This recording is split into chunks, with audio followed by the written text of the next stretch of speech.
Hey all, it's Brendan. Hey, I don't know if you know it, but I do this live training every single month, and I thought I'd show you one we just did. It was so good. It was on the topic of how do you build a high-performing team, especially if you're thinking of just like, you're just gonna hire your first people, or you're just building your first real team. Like, how do you think of like when to hire, and what questions am I asking in interviews, and how do you look for people? Which tasks do you outsource versus you hire? Once you do hire them, how do you help them understand how to follow the values and build the culture and deliver with excellence, and how do you lead them?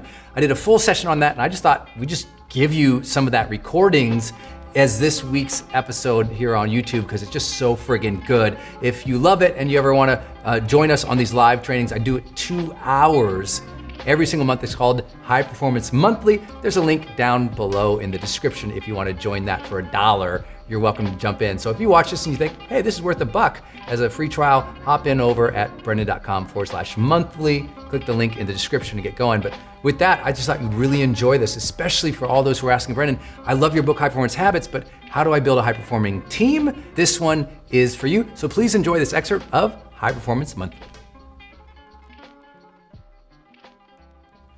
Hey everybody, it's Brendan Burchard, and welcome to your High Performance Monthly.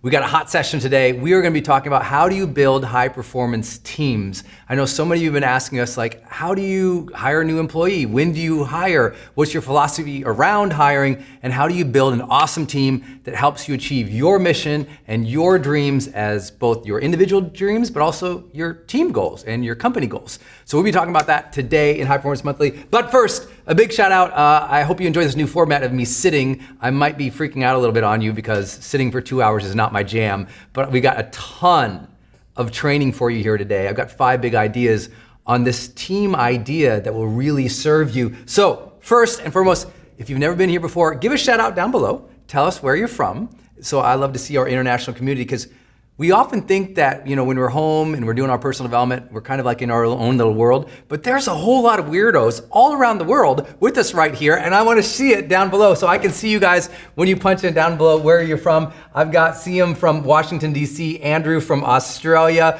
What's up? I see we've got Tokyo, Michael, Sean, Karina. What's up, guys? Maria, Sarah. Hi, Jill. Thanks for joining us. Yoginder, if that's your real name, that's an awesome name. Let's see. I see Harley from Scottsdale, Arizona. What's up? Zaid, Portland, Oregon, in the house. Badass. Hi guys. What's up? William from Glenmore, Pennsylvania. I appreciate y'all being here. We've got Andrea from Los Cabos, Mexico. We'll be there in January. Pumped about that. Mike from Vancouver. Keep it shouting out. I love having you all here. This is a big topic today. So if this is your first time, you have 2 simple actions to do. Number 1, get your journal out, because I always teach in a framework. So we've got a 5-piece framework for you here today. Bust out your journal, shut the door, get rid of the cat, be here able to focus on your dream today. Part of taking this time every single month is just to do a little bit of a reset for yourself. This is an important time of year right now. Right now, as we film this is September. That means and we're halfway through September. So you only have about 60 days left to really crush it this year. Like 60 real working days for your dream. Where that's 60 days from now, and now all of a sudden you're in the holidays and you get thrown off your game, or you're just looking at the work week. There's not much time left this year for you to accomplish your task, finish your projects, knock it out of the park. So if you need team help to do that, this is gonna be an awesome session for you.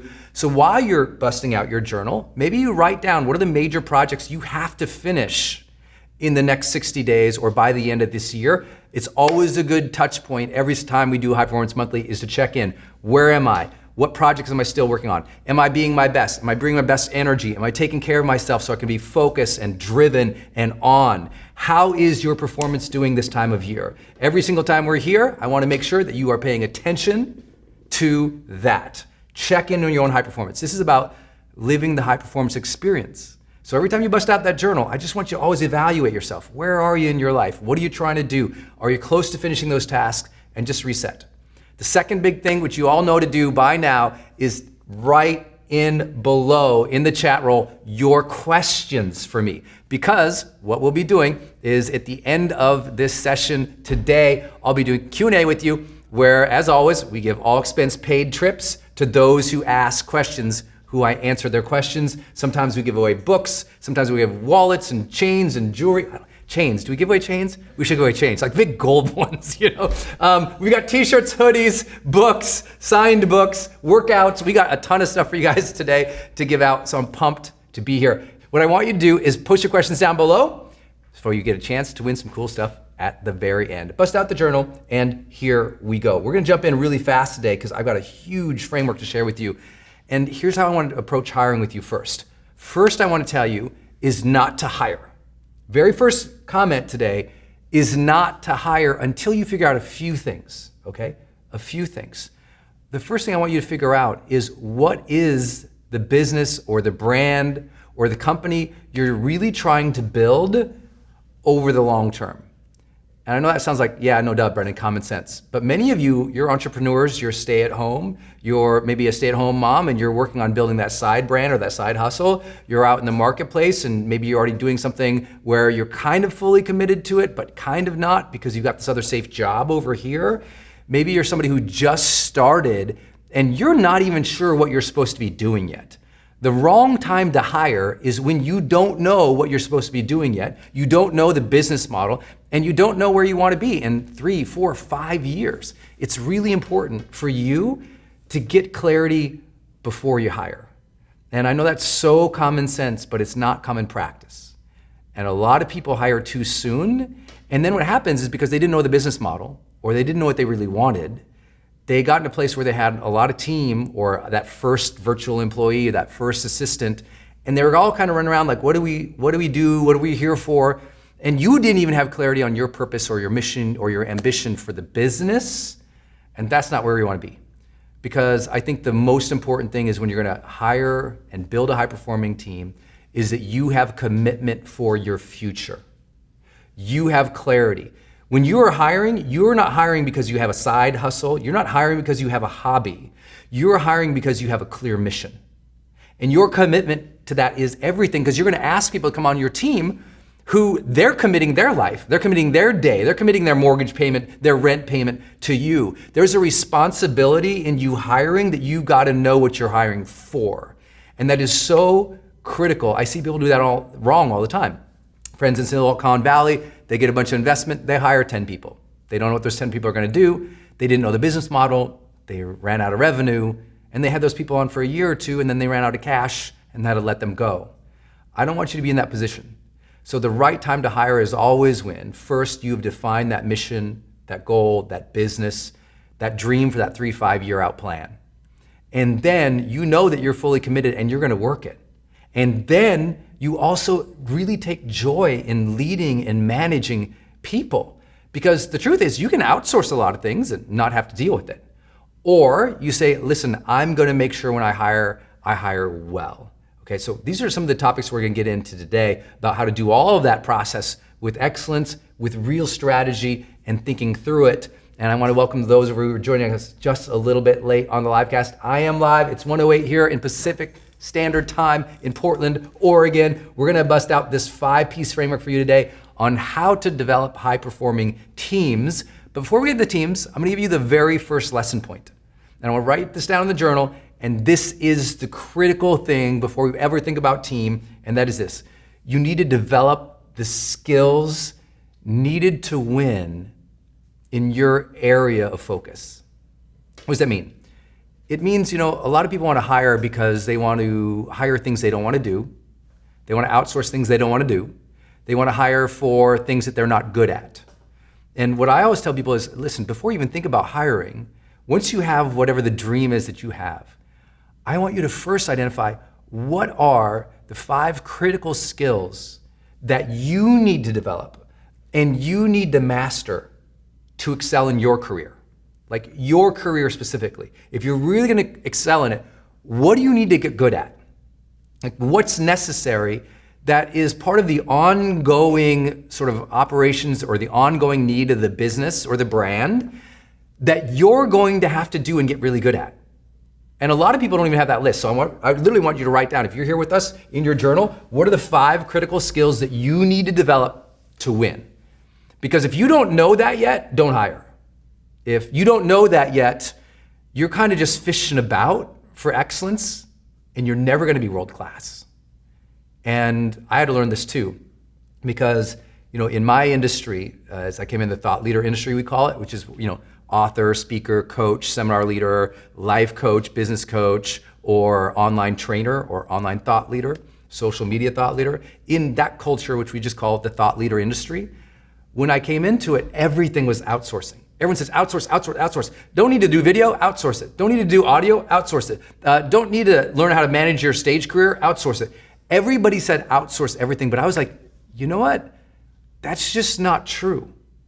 In every given career, there is a set of skills that you have to master and develop into if you're going to become excellent at what you do. If you're going to become the highest paid in your company, or highest paid in your industry, or highest paid in your field, you have to dial it in and understand, what are the skills I'm working on? You hear me say this before at High Performance Academy. Like, if I parachuted into your house right now, or onto your roof, and then climbed down and got into your house. If I came into your house and I actually looked at your calendar, we opened up your laptop, we looked at your calendar, could I see in your calendar over the next couple months clear block time that you've designated towards developing the skills that are necessary for you to win? Like, is it in your calendar, or are you just gonna outsource it? And you really have to know what those skills are. For what I was doing, people told me at the very beginning of my career, Brendan, you don't need to learn video. Why would you learn video? Just hire a videographer or a filmmaker right off the bat. I said, well, one, I just started my career. I'm what you call broke. I don't have the ability to just go hire people. I know some of you guys are watching this and you're like, I don't have the ability to hire 10, 15, 20 people, but everyone tells me just go hire people. Sometimes you need to develop the skills to do everything in your business until you get the amount of revenue where you can hire somebody and maintain their monthly retainer or maintain their salary. And that was true for me. When I first began, people were like, just outsource, get a videographer. I'm like, I don't have the money for that. So I went out and I bought a cheap, what do they call those things? Flip video camera. Do you remember those? It was a little flip video camera, and I set it up in boxes in my girlfriend's apartment. And I took the little flip video camera, and I didn't know how to use it, so I had to teach myself how to use it. And then I went around, I tied it to the box with duct tape around this box, and I put little notes next to it.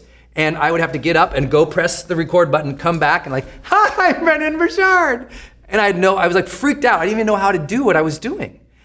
But I learned how to take that video out. I learned how to upload it. I learned how to edit it. I learned how to put in sound and music and graphics and all these things that took forever back then. And I had no idea to do it. So I would be up 2, 3, 4 in the morning teaching myself how to do it. People also said, well, Brendan, just hire a marketing manager to send your emails out and build your newsletter list. I was like, I don't have any money to do that. Brendan, hire somebody to do your online marketing. I was like, I don't know, I don't have any money to do that. But here's the other side of it. It wasn't that I didn't have the money to do it. I also had the foresight to realize these were going to be critical skills to my future. What are the critical skills that will be necessary for your future? You have to figure that out. I didn't outsource marketing because if I don't learn marketing, see, marketing is always going to be a piece of my future, isn't it? So I said, I had better learn to master marketing. It's always going to be something I have to do in my career. What's the skill that you're always going to have to know and do? And I want you to dive deep in it. I want you to dork out in it.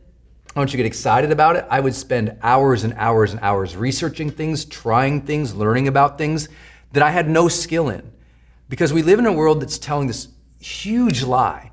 And this lie is, hey, you know what? Just follow your passions. Just do what you're naturally good at. Just follow your strengths. And I'm like, well, sometimes your strengths are insufficient to build the business you need to build. Sometimes what you're naturally good at, just because you're good at it and you like it and you have passion for it, isn't what's required to actually build and sell and do. I'm not saying don't follow your strengths. I'm saying don't rely on your strengths. The truth is your mission and your dream should never be made to bow down to your limited strengths. I had no strengths, natural abilities, or even personally like intrinsic motivation for online marketing. The question wasn't, do I have these strengths? The question was, is this required for me to build something? That's what you have to figure out. What skills are required whether you like it or not, and you have to grow into it if it's critical for your future. So for me, like online marketing was that. So I had to learn how to set up a web page. I didn't come out of the womb going, marketing. I didn't come out of the womb knowing how to code HTML or CSS. I was like, what? Ruby on Rails? What the hell? Like, I didn't know what that meant. I had to teach myself that because I thought at the time, I don't have the money, or if I had the money, it'd be a risk because I wouldn't even know how to manage a person until I get my hands dirty a little bit and see what this is about, see what's required of it. It's hard to hire somebody if you don't even know what it is, right? And a lot of people do this. They go, well, I guess we'll hire a marketing person. And they get that marketing person there, and the marketing person goes, what do you want me to do? And you go, I don't know. That's not a good place for them, and that's not going to accelerate your business. You need to know what moves the needle in your business and hire to that, not just what you like. You need to know what skills are necessary for your future and develop that, not just what you're naturally good at. And this is where people fail all the time. They're just trying to play in their own lane. But once you step into the role of a business owner, or you step into the role of leader, it's no longer about just your passions. You have a responsibility. It's called stewardship. You have stewardship to your team, to their mortgages, to their rent. You have stewardship to your company now. You have stewardship to the future. You really have to step into the identity of CEO, even if that's not what you're about. But I've learned so long working with entrepreneurs, some of them just never step into the identity they need to assume to win. They never stepped into, I'm the CEO now, I'm in charge. So they kind of half-ass it, they kind of like hobby it. They're not really in that role where they've defined, this is who I am, I'm in charge of building this. If I don't, it all falls apart, and take it upon themselves to say, I have to lead here well. I have to do well here. Because if they don't do that, guess what? No one else is going to do it for them. So what are the skills you have to develop? For me, that was video. For me, that was online marketing, including building web pages, starting newsletters, sending out newsletters, building opt-in pages to capture name in emails, following up with sequences, automated marketing sequences. I had to learn how to do that. I had to learn how to do webinars and all these other things. Not because I wanted to, but I thought, am I always going to do webinars in my business? Probably. But I had to learn how to do them. Not because I had a passion for it. I was like, I'm always going to do them. So let me figure it out first, try it out first, do some research. There's plenty of things online that will help me figure that out. And then after that, then I can go into hiring somebody else because I can manage it. So first piece, develop the skills needed to win. And if you don't know what those skills are, or those skills don't currently exist in your calendar, meaning you're developing them then you're just going through the motions, you're winging it, and frankly, you're risking your career. One of my favorite things to do, to check to see if I got a high performer in the midst, when I talk with people, I go, what are the 3 skills you're working on right now and developing? And if they don't know it, I know they're amateurs. That's just it. They're just amateurs, they're beginners. And that's not to judge them, that's just to say they haven't stepped into living what we call the high performance experience. The high performance experience is all about developmental goals. It's all about bringing our best and growing into what we need to, right? You guys know this. So type down below, I wanna see what are you working on? What's your critical skills? Type it down below. Like, what's the 5 skills or the 3 skills you're working on the most right now that's critical to your future? And sometimes you want to do them, sometimes you don't, but they're critical to your future. I'll share another one with you. Some of you all know I'm working on right now. I've started my lessons and my training in Spanish, another language I'm trying to learn right now. And it's super hard because I don't have the context for it. But I see that learning Spanish is a critical skill for me in the future. And I've set super hard goals on those skills so that next December, not this December, the following December, I can go to Mexico City, talk to 7,000 people in an arena, extemporaneous, in Spanish. No notes, no memorization, walk on stage and talk for 1 hour extemporaneous Spanish. Lord help me. I don't know if I'm gonna be able to do it, but it's a strong goal. You gotta have the skills, and then you have to say, okay, from these skills, when do I want to be able to execute them with excellence and work towards that, I can tell you it will change your life. It will change your life. So yeah, look at all these people posting down here. Social media, online marketing, Kajabi, yeah, I gotta learn that. Python programming, I don't know what that means, but it sounds awesome, Rebecca Hay. Let's see, networking, Tracy Smith, that's really good, right? Networking is a skill and most people don't realize that. Customer service skill, rolling down. Coding, marketing, video, blogging, YouTube, leadership, all of these things, what I want you to do as a gift to yourself, the reason you're here is to remind yourself and sometimes reset yourself towards things that are important. So I really want you to look at the next couple months and ask, what are the skills gonna be? When will I develop them? And at what level? And so for example, some of you wrote skill, branding. Great, you wrote down branding. Now break it down. What does that mean to you? Like when you say branding is a skill, what does it mean? How are you gonna develop it? When are you gonna execute it? What does that mean? How are you gonna develop it? When are you gonna execute it? What does it mean? How are you gonna develop it? When are you gonna execute it? If you don't have that next layer, if you're just like, the skill sets are this, you'll never get down to it. So you gotta know, what is it that is that skill? Like, what does it really mean? How do you operationalize it? What does it look like when you do it? How do you develop it from, are you gonna get a mentor? Are you going to buy a class? Are you gonna go to a seminar on it? Are you gonna go, audit a course at your local university? How are you gonna drill down into that skill? And then when will you practice it proficiently? That question is more important than the hiring question. The knowing your skill sets as a leader, as a business owner, as building your brand or your company, knowing your skill sets, that's job one. Because what most people think is, well, I just need to hire all these other skill sets, but they haven't even clarified it for themselves. How are you gonna interview people for skill or ability if you don't know what your skill or abilities need to be for your future? So this is just being in integrity with what we're trying to do here. If you're gonna hire people for skills and abilities and passion and culture, you better know what's up with you. What do you need to develop? What do you need to get better? How are you gonna build? And that will serve you so much, I promise you, promise you, promise you. Okay, so that's the first point for everybody. Number one, develop the skills needed to win. Now let's get into the conversation about hiring and specifically outsourcing I promised to talk to you about, because you guys ask me this all the time. Number two, for today's framework of 5 things. Number 2, outsource tasks, but hire for skill and management and culture.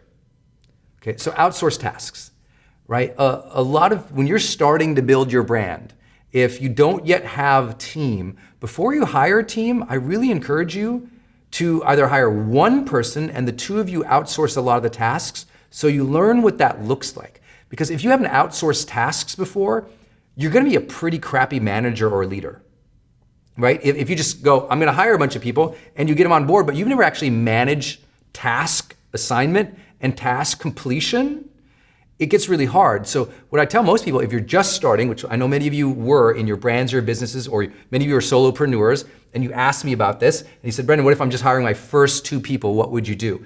I say, my first 2 people, I might first understand your skill sets. I might hire somebody to be your virtual assistant or somebody to plug one specific skill set hole that you just don't have. But then the 2 of you, before you hire number 3, 4, 5, and 6, I actually want the 2 of you or yourself to outsource first. Go to like Upwork, go to Fiverr, go to something where you can put out tasks as projects to people and manage that. See how that feels.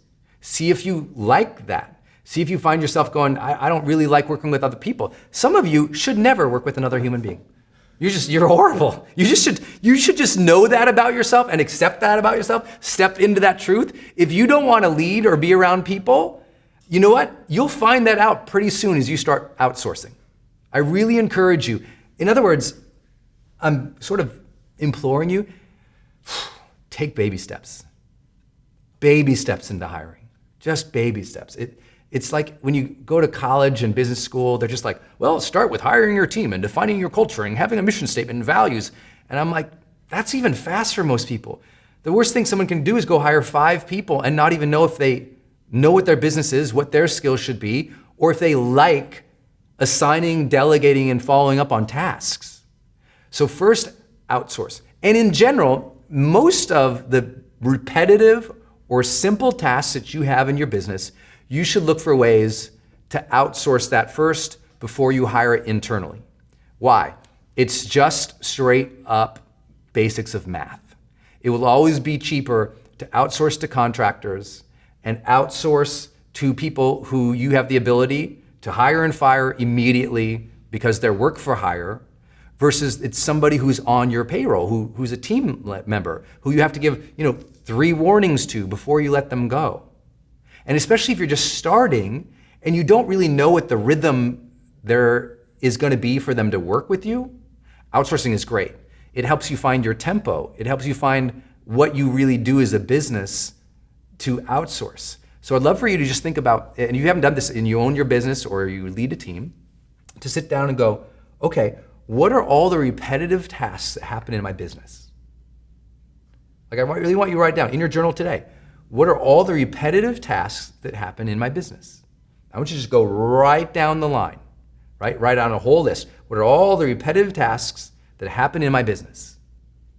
Then I want you to go in and segment those. Say, which ones of these repetitive tasks that happen in my business should I keep in-house, meaning hire for in-house, because these repetitive tasks are critical to the business success. Pull those in-house. What repetitive tasks happen every single week or month in my business that are important, but they're more administrative or more simple or less complex tasks or less interactive tasks that I can outsource? So you got to have your in-house and your outsource list. That's important, right? And then you kind of break those up. Okay, from these repetitive ones that we're going to outsource, I want you to circle the ones that are most important to actual revenue processes of the business. Meaning, all these tasks you're about to outsource, which ones of them are really key to you making money? And those are the ones you outsource to very experienced, badass contractors. People who you're gonna pay a little bit more hourly for on Upwork, or pay a little bit more for project. People who you look for on Upwork or Fiverr or wherever you're gonna hire people for that have just a little bit more experience. The ones that you circled that touch a revenue process, something that your business does that makes money. I know some of you are like, holy crap, this is detailed, dude. That's why you're at High Performance Monthly with us, y'all, is so you start thinking differently, and I can give you these frameworks that help you get better, okay? So then on the in-house processes that you wrote down, the tasks that happen over and over and over and over again, I want you to do the same thing. Circle the ones that touch the revenue process. Those are the ones you're going to get people and hire people who have experience with. Like, they've done that, they've been there, they've seen that. You want them to have 1 year, 2 year, 3 year, 4 year, depending on what you do, a couple of years of experience in that role. But those tasks or those rhythms that happen on either side that are not touching a revenue producing process, those are the ones you can get lower, you can pay less for in the outsource market.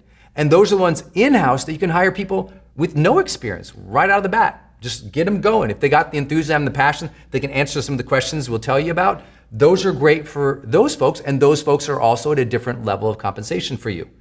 So once you start thinking about that, it's like, oh, okay, now I kind of get what I do. And some of you, when you're first starting and you don't know, your task list is this big. If you've been doing your business for a while, your task list is like 100 items. And so until you've done that process, I genuinely believe you don't know how to hire. A lot of people just go, I think I need a bunch of marketing people, but they've never actually done, it just takes a few minutes or an hour or two to sit down, write down all the tasks that make your business happen. Break it down. Outsource, in-house. Revenue producing, non-revenue producing, okay? And that's gonna give you kind of a perspective of how to hire and what you'll be hiring for.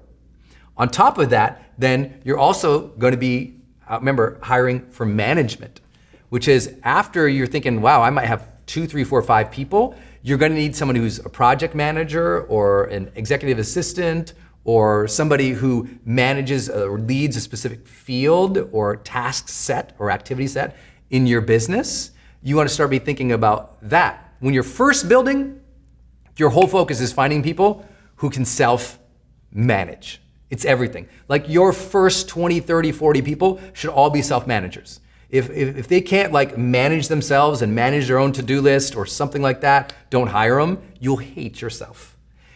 Find self-starters, find people who can manage themselves, especially in that first 30, 40, 50 people. I didn't share it at the top of the hour, but we're pretty lucky now. If we look at the 5 companies that I invest the most in and spend most of my time with, we're nearing our thousandth, is that a word? Thousandth employee. 1,000 across the 5 companies that I spend at least time with advising every single quarter. And so I've been in that process where, in my own internal team, you guys can't see it, but we got an awesome, badass new team here that we're really excited about. We've been onboarding. Our team's gonna near 30 some people here in my own brand and what we do with High Performance Institute. And then across some of our other companies, we're getting 100 people here, 200 here, 500 there, and we've been really growing. And what I've learned about that process is that, 1, hire people who are self-starters, can manage themselves, and you can do that until you really get into a lot of people, right? You don't need a lot of management layers until you're quite high in the number of employees you have. And I always get this question, so I'm gonna give it to you all. Actually, I'm gonna do this for you in 1 second. If you all look down in chat roll down below, and don't worry, in the replay of this, we'll post this resource. I always get asked, what do you look for in hiring? And I'm gonna break that down for you real quick. I'm gonna put it down in chat roll down below, y'all, so you can see it, and then we'll send it out. Okay, I'm gonna post it right now. It's gonna say evaluative criteria. It's gonna be next to this bubble with my face in it. Here we go. Boom. Okay, I'm gonna go down this list for you. You always ask, what do you look for, Brendan? First, I look for, again, what is it that I'm hiring for? So I've done that list. If you haven't done that list, don't hire. Once you do that list I talked you through, now you can hire. Now we're gonna look for a couple things. First, we're gonna look for a passion for what we do, which I know is very esoteric, but you need to know it, right? For our company, for our industry, we look for people who are passionate about personal development, professional development and growth, personal change, self-help, people who love personal growth and challenge. We want people who have a passion for that. So we identify the passion related to our company. You have to do that too. And you have to be able to articulate it because you're gonna look for it in interviews.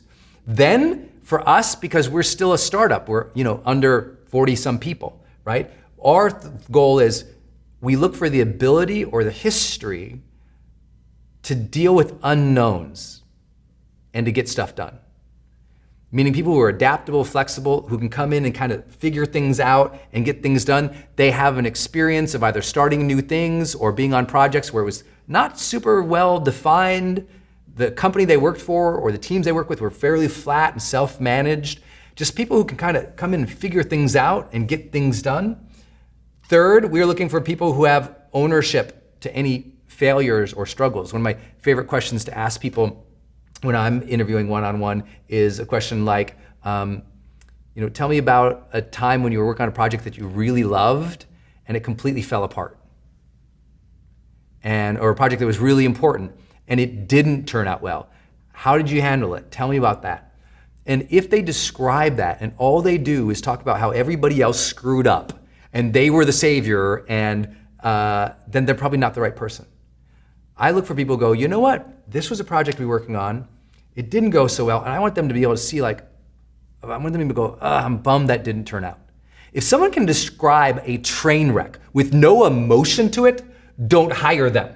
So if you ask somebody, tell me about a time that you did a project and it sucked, and they're like, well, and they have no emotion, they're called a sociopath. Don't hire those. They don't do good in culture, okay? You wanna make sure that someone has feeling and emotion to something that failed in the past, that's gonna have passion for what you're doing. I always tell people, one of the number one things I love to hire for, which is weird with my new team here, but I love to hire for this single quality, guilt. I love to hire for guilt. What I mean is, I love to hire people that I know if they do a bad job, they'll feel bad about it.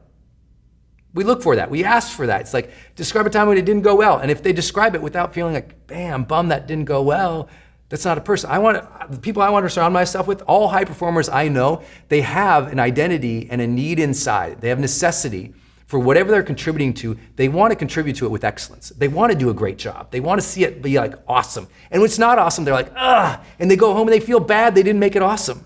If you have employees or team who go home, they have a bad day at work, they don't contribute, they don't get it done, the project falls apart. If they go home and they don't be like, that sucks, I wish it could have gone better, we could have done this. And if they don't have any emotion to it, that's not the team you want. You want to have a team that has vested interest where they go home and they're like, man, I'm bummed that didn't go better, right? That's important. For us, love for the students. Our company, we don't call them customers, we rarely call them clients, we call them students because you're all here learning with us. I consider myself a student. And if our people don't love our students, that's not gonna go well because that's a mission of our company. You wanna hire people who actually love the customers or clients that you serve every day, right? Do they love those people? If they don't love your customer or your client, that's not someone who should be on your team. We look for the role model mentality. We look to hire people who we can see having the ability to one day manage us. Like when I have my team interview other people, I go, could you see that person managing you one day? Maybe not managing you as your career, but managing you on a project. Could they be the lead on a project for you one day? And if you don't get that vibe that they could lead you, then that's not the person for us. We want people who can lead and take a step up on different projects with us. So when you're hiring, hire people who are above you. Hire people who can lead you, who can manage you, and that will do an awesome service to your company. We look for people who have a passion to take initiative, add new value. We look for people who have a spirit of collaboration. You know what the spirit of collaboration always ends up being? It's two things. Number one, spirit of collaboration is enthusiasm. Do they have enthusiasm for the job, for the gig, for what they're doing? Does that enthusiasm show through? Like, I always hire for enthusiasm.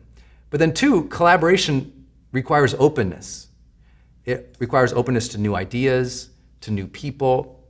And that openness, when people have openness, they have a different way of receiving and giving feedback. They're more in the learning mode. And so we're looking for that. And then finally, we look for heart. We look for people who you can just tell from their demeanor, their character, that they care for other people. Because that's everything with your team. Okay, with that, I know you want the next level, so I'm gonna post it down below. We'll put it in the resource guide. So if you all didn't know, when we do these high performance monthlies, when we put the replay up in your members area, we often create tools, like summaries of what I said, like worksheets for what I do afterwards. So you experience it with live, and we're dynamic and we're creative here because often I'm feeding off of you or I'm taking questions that you have. And then what I am doing is afterwards, we're creating tools or worksheets that go along with this. One of the questions I know we're gonna get asked is, what do you ask people in interview questions? So I'm gonna post that down below. And as I post that and you all get it, oh boy, that looks ugly. Let me do this again. Let's try this. Okay, I think that went up. I think I used too many text. Hold on one sec, guys. Interview questions. Let's get this pasted down here for you guys. One of the things that we get asked all the time is, how long are your interviews? What are your formats for your interviews? I'll be honest, it depends on the company that I'm hiring with or for. I'll tell you, in most of what we do across the brands that I serve or the companies that I advise, you need a 30, 45-minute interview tops. Like, interviews should be quick because you should know what you're asking for. By the time they get in the door, your HR company or the staffing company you're working with, they should have already done the preliminary work to see, like when they come in the door, they're already qualified. Like at a technical level or an interest level, like they should already, or a project management level or you see their library of work before, like it should be obvious that they could do the job or they have interest in the job. So by the time they get in the room, you're not really qualifying their intelligence or their skill sets or their personalities, because frankly, you could assess all that before they get in. By looking at their resume, by looking at their library of work in the past, by giving personality assessments in advance if you want to do that kind of thing. Some of our companies, we give personality assessment in advance. Some of them aren't, we don't. So it's up to you. So you have to imagine by the time they get in the room, the whole point, by the time they're in the room, is that's a few questions to really gauge them on the things that are most important to you, okay? So let's walk through just a few of those that we do here. And I'll read these fairly quick because we'll post them again in the replay, and I post them down below. Questions like, what attracted you to wanting to work with us? Like what about our company or this role made you passionate about it? Tell me about a time that you set a difficult goal and you hit it. Tell me about a time that you were on a project or had a goal and it totally failed. How did you handle that? That gets to the points I made earlier. Who do you admire the most and why? I love that question because you'll start to see people's heart come out in an interview. Who do you admire? Why do you admire them? But also, who do you want to be a hero to, or who do you want to admire you? Which is a really great question because it gets people really thinking about how they live their life and for whom, and it gets to a more personal level, often in interviews. What do you think would make you successful here? That kind of checks, have they paid attention to the company? Do they know what they're applying to? Do they know what your culture is like? Do they have they done their homework? Let's see, have you seen our website or what we do in the marketplace? Do you have any advice that we could already be better? Like where could we improve what we do? What do you know about us? What could we do better? Give us some advice to see if they're actually paying attention. What project would you consider your most significant career accomplishment? I just like to say, what's a project you've done that you're really proud of? That was really the most important thing. And you hear and get to see their passion and their enthusiasm and the sense of fulfillment that they might have. We also like to say, why would you like to be part of this team? Like, what is it about this place? These types of questions, they're not the end-all be-all questions. You could go pick up any book on interviewing at your local bookstore and see, and yes, please go to your local bookstore, and see like hundreds and hundreds of questions. You have to know what are the questions important to you. And that's it. That's it. And if you ask the right questions and you get the right vibe, then it's like, okay, because by the time they come in the door, they can probably do the job. Now in the interview, it's all about those things of, can you see the passion, feel the heart, feel the fulfillment, see that they're a good person, see that they have enthusiasm about it, see that they're ready and they're hungry to do the work, see that they're confident in it. We've done interviews in the past with some of our companies. The persons we interviewed, they didn't really want to be there, or they didn't seem like they would be good fit for a team. They were more of like the individual contributor, and they were smart, but you couldn't see that they would be like willing to work with people. And you're not trying to hire all the same type of person, or same type of skill set, but you are, as a leader, and you should write this down, you're not trying to hire the same person, not trying to hire the same IQ or personality, but you are trying to hire the same kind of heart. You're trying to hire somebody who has enthusiasm for their day, for their work. The kind of heart that wants to do excellent work. The kind of heart that wants to get to work. The kind of heart that cares about other people. So I was saying, when you're building a culture, you're not building a culture based on skill set, you're building a culture based on heart set. Like, are these people who care enough about each other and have high enthusiasm in their life and for the role? And if you get that right, you're gonna create some kind of magic. And people won't know the magic, they won't know you thought through all this, but all of a sudden they'll start seeing it, right off the bat. They're like, oh, there's something special going on here. And it's because you hired for the heart set, not just the skill set. Make sense?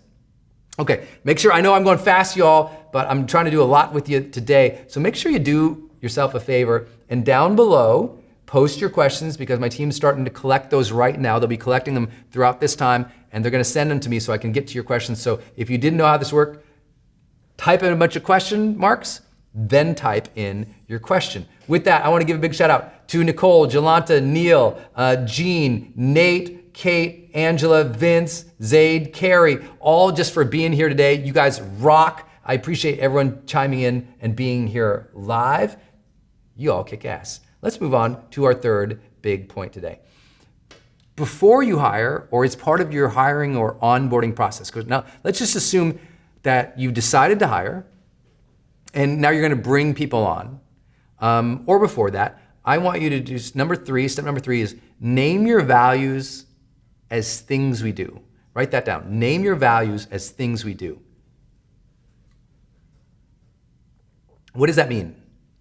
Well, you know the old days, like in the 80s and 90s, maybe you don't know the 80s and 90s, I don't know how old you are, but in the 80s and 90s was very big, like put your values in words up on the walls all around your office. It was like integrity, as if any company didn't have that as a value, but let's integrity, right? Or you'd have another one over here of just like love, or like one singular word, excellence. And it was all over the place. And then there was a big poster with an eagle flying and a motivational quote from Les Brown or something, right? You remember those? Like that was really exciting times and people loved all that stuff. And that's all really good. But the issue with it is people don't own it and live it because you're not naming those things as things that we do versus just cold words on a wall. And so you have to take all of your values and say, what do we do here that makes us unique or good? And so, like, if you have values in your mind that you want all your people to have, write all those values down as a list, but then write them in a way that really defines what those values are as things that you do. So for example, when I share with my team, when I'm onboarding, I share these 4 things. I say, okay, these are what make us unique and special. This is what we do here as a culture. So I say, this is what we do as a culture versus just a word or a value. Let me give you an example. Like, first one, we challenge ourselves. That embodies almost everything that is important to me in this brand, in this business. We challenge ourselves. That's something that we do, right? We challenge ourselves. And so when people turn something in, did you challenge yourself on that? Okay, did you set a larger goal? Are you going for a stretch goal? Are you trying hard things? Did you challenge yourself with what you're submitting here, right? We want to always challenge ourselves to develop deeper skills, better abilities, better ways to contribute. So we challenge ourselves here. We're going to push, and that also allows an understanding like we're going to challenge you, because it's not challenge yourself, it's we challenge ourselves. I'm going to challenge you, I'm going to challenge you, you're going to challenge you, you're going to challenge you, you're going to challenge me. Like setting the context that challenge is part of this thing, we challenge ourselves. And that's the expectation. That, for me, embodies tons of principles, tons of philosophies. That's like embodies hard work and excellence. That embodies the openness to feedback. That embodies the willingness to push beyond our comfort zone. Embodies so many concepts. We challenge ourselves. Now, you need to make a list like this. I don't want you all to just go and use mine. I want you to like, what's important to you? What do we do here? The second one for us is we take care of each other. That's a huge one. I've been in other companies where they say we treat each other like family, or we care for each other like family. Whatever it is, it's like we just say we take care of each other, and that embodies that we're attentive, we're present with each other, we know each other's story, we know what's going on in each other's lives. We're here for you if something sucks and you need a shoulder to cry on or somebody to help you with your work. Like, we care about each other is important. We take care of each other. We take care of each other like family. We take care of each other like we're all in this together. And that embodies openness. That embodies the willingness for feedback. That embodies the support. That embodies compassion and empathy and kindness. I don't have to put empathy on a friggin' billboard in the office. I go, we take care of each other. And that embodies that word. Does that make sense? That's what I'm saying to you. Like, write it out as we do these things. Like, that's why I'm saying it. Name your values as things we do. Instead of pushing the values, say, this is what we do here. We take care of each other. And that one phrase embodies it, so that if someone ever screws up here, I go, hey, look, we take care of each other. You're being a to this person, knock it off. It's not living up to value. I don't have to go, well, we have this value called empathy, and I noticed in your last meeting you were kind of abrupt with somebody. Like, that's not, no. It's like, hey, we take care of each other. Remember? Do you agree? Do you feel like you were taking care of her there? No, you weren't. And it gives you a different language to be real and human with. Number 3, we love on our students. It's everything. Like, we love our students. We want to, it's like if I see an email and it's short and abrupt to our student, I'm like, that's not how we do this. We love our students. We take the time to write a little bit of a longer email. We're thoughtful about them. We care about them. We're compassionate with them. I don't have to say all those things. We just say, we love our students. Does that demonstrate that you are willing to go the extra mile for them because you love them? Because listen, our students, they not only perpetuate our mission, they're not only our purpose, they pay the bills. So take care of these people. They got family, they got responsibilities. Do a good job for them. Love on them because you know what? They got hard days just like you got hard days. So have compassion for them and show that. The fourth thing we do in terms of naming our values is things we do, and you can have a whole list of this, is just ours, is we bring the joy. We create a positive atmosphere, a positive community. We want that enthusiasm and that joy and that positivity because everybody has had the opposite. And when you have the opposite, it sucks, right? We've all worked for a negative leader. We've all been in a negative environment. We've all been in that place where you're just doing tasks and you're like, God, this job sucks. Because there wasn't a spirit that was imbued there. And you've all heard me say, the power plant doesn't have energy, it generates energy. I don't believe we just have joy spontaneously, though it can happen. I think we're responsible for bringing the joy in our life. We have to bring the joy into our workplace. You're not always gonna have tasks that make you feel perfect and bright and fulfilled. So you know what? It's about how you carry that load. It's about your attitude to the activities. It's about your understanding of how things all fit together to make the big difference. These are concepts that you share when we say bring the joy. It's like bring joy into your work, even if the work is unloading the dishwasher. Bring joy into the work, even if the work is as simple as like answering 50 emails. Bring joy into the work, even if you've made your 50th quote card for the week. It's like you have to put the meaning into your work if you're gonna be world class and not hope for the meaning to come out of every activity and task, right? It's so important. It's like Muhammad Ali said, he hated every single workout at some point. He hated them, but he knew he had to do them to be excellent, right? It's easy not to, enjoy everything that you do, so you have to bring the joy to that thing. So this is what I meant by name your values. So maybe you and your partner, your spouse, or your team sit down and go, okay, what are the values here? And let's operationalize them with phrases versus words. And phrases that mean something to us, that make us unique. Like those make us unique. At High Performance Institute, that's what makes us unique. It's like, oh, we challenge ourselves and we take care of each other because we want to be high performing, and we love our students because we're very mission driven to what we're doing, and our positive energy really exudes here, so we bring the joy. And it's like that's for me what makes us unique. You might have different things for your company, but if you're trying to hire and you can't explain that stuff, then you're just another person hiring like a soulless corporate HR person that we all fear. And I really think that's important because I see that in so many times, and it's important because after you have hired your 5th person or your 10th person, you know how it can get. You can be like, okay, you kind of go through the motions and you don't feel it anymore unless you do these things. Like, because I do these things, I feel the hiring process and my sense of team and spirit in a different way than if it was just like, here's the employee handbook, here you go down the list. It's like, you have to have, it's different. What are you creating? What kind of workplace do you want to come into? And you got to name those things if you want to claim those things, right? Okay, let's see. With that, since we're really talking about this idea of naming your values, things that we do, in some way, we are always kind of glancing around when we're talking about hiring this idea of leadership. And I know I get questions on us all the time, and I still have 2 more points. So far, we've covered 3 points. Number 1, develop the skills needed to win for you. Number 2, outsource tasks, but higher skill and management. I gave you my hiring questions and our criteria.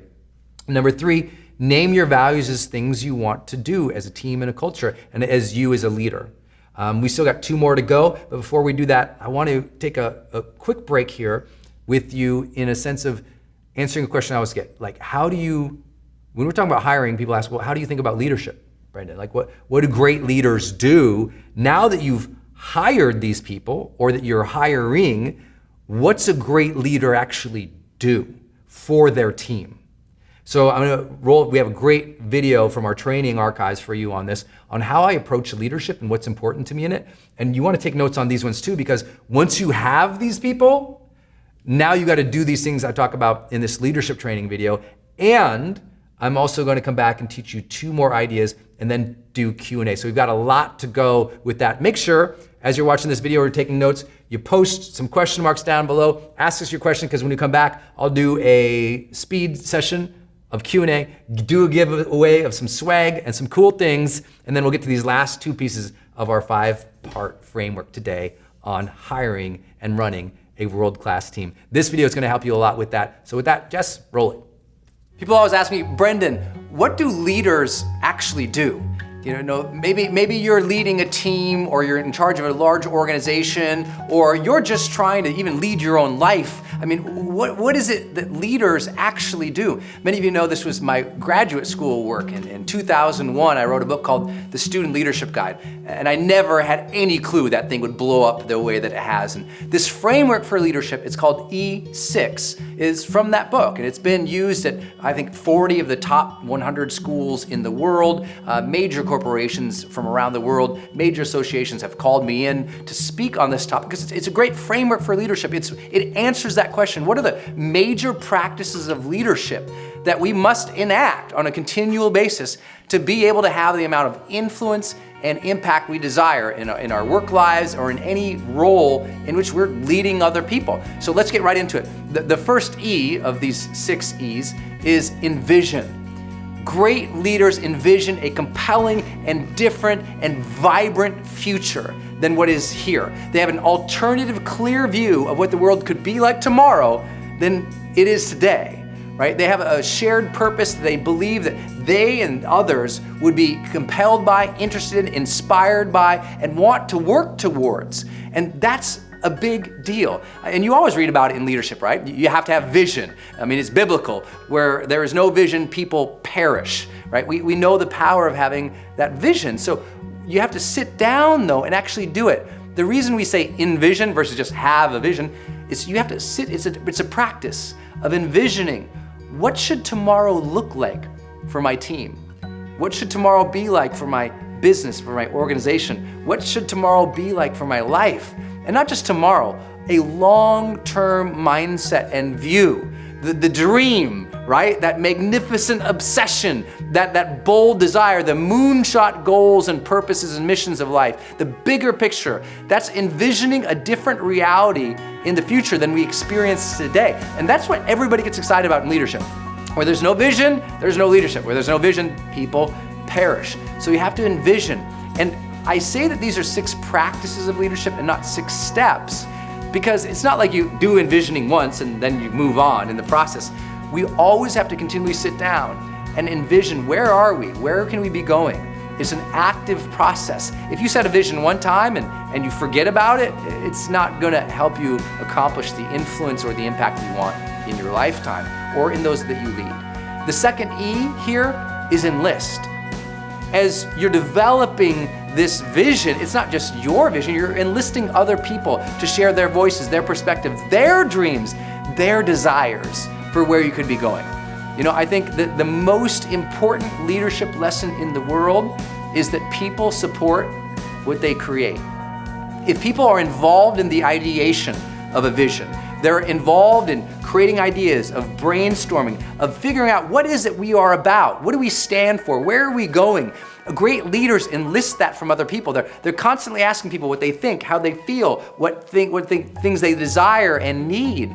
And it's that enlistment that is always going on. A great leader is always enlisting other people to believe in the dream, to shape the dream, to stay dedicated to the dream. It's an honest and an authentic and a genuine desire to see other people be involved in the process and to enjoy that process. I mean, it's so vital.